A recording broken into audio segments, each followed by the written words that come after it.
Have you ever seen someone die on camera? A snuff film is a recording of the actual murder of human beings that is subsequently passed around for entertainment purposes. Suicides and accidents don't count. According to the MPAA, the FCC, the FBI, and the ever-loving Snopes.com, there's no such thing as a snuff film. Yes, this includes faces of death. Anything you think might count is faked, falsified, or not made for that purpose, such as those tasteless videos you find on shock sites. This is a lie. There are, as best as anyone can tell, between 30 to 40 snuff films floating around out there. The earliest is a silent film on decaying nitrate celluloid, simply titled Le Mort d'une Fille, and bears the date of 1896. The latest, judging by the hairstyles and the presence of a Frankie Says Relax t-shirt, was probably made in 1983 or 1984 and is on Betamax. The films vary in violence, but they all include seemingly ritualized sex, followed by the slaying of a girl with dirty blonde hair and piercing blue eyes, who appears to be around 19 years old. Every film has the exact same girl in it. Of course nobody believes in snuff films. It's just too sick to be real, right? Nobody in their right mind would actively produce evidence against them like that, let alone make money off of it. Al Goldstein, publisher of Screw Magazine, has a standing offer of $1 million American dollars for the one who can find a real, commercially sold snuff film. The offer has been in place for years and nobody has claimed it. And for good reason. I mean, you don't buy a carton of cigarettes and then sell it for half or a third of the price, do you? Besides, as far as I know, nobody's ever taken one of these films home, seeing as they aren't sold as everybody thinks. That's too much of a risk. You pay to view a screening of it. Nobody ever held a copy of these films, except of course for the few people who make money off of them. As far as I know, there are only 3, all male. Actually, the only females involved in these movies are the victims. Not all movies contain rape or sex of any kind, but it's not uncommon, especially with the few starring children as victims. This all may sound a bit odd to a lot of you, but of course it does. It involves something that just can't exist, right?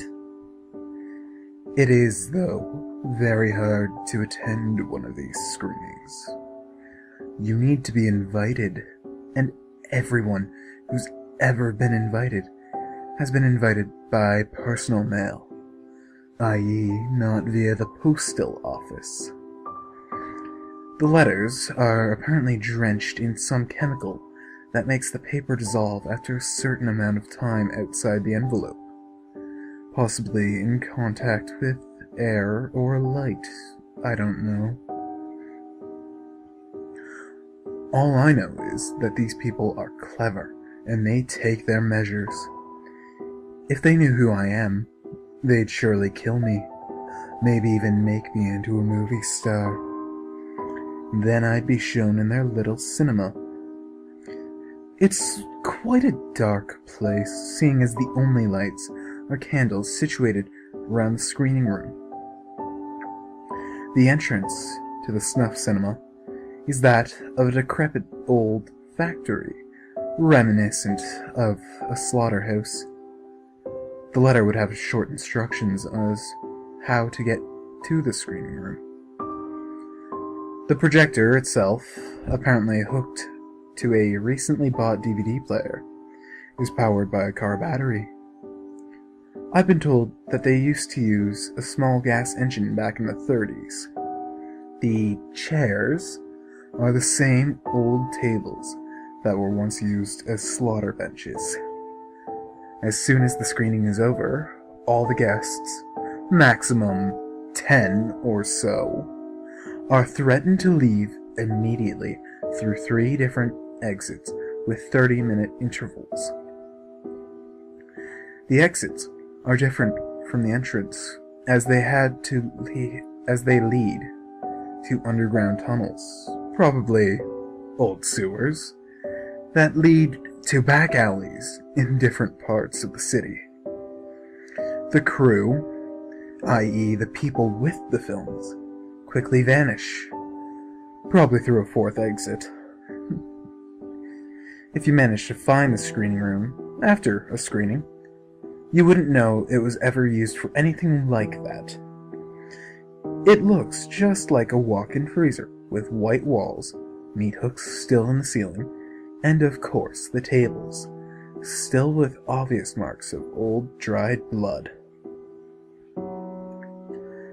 There are about 120 snuff films to be viewed in just this one cinema, and there are probably more throughout the world, each categorized by victim, method of killing, whether sex is involved, and whether it takes pre or post mortem, and by level of brutality. At least one film is of a young blonde woman being choked to death while performing an unwilling blowjob. Another of a young child being cut open while drugged just enough to not move, but enough to still audibly and visibly be awake. Yet another is of a man hung upside down on a meat hook, then having his testicles removed with a machete and force-fed them before he dies from blood loss. I could go on about these movies, as I've seen a good portion of them. Why not? I have the money for it.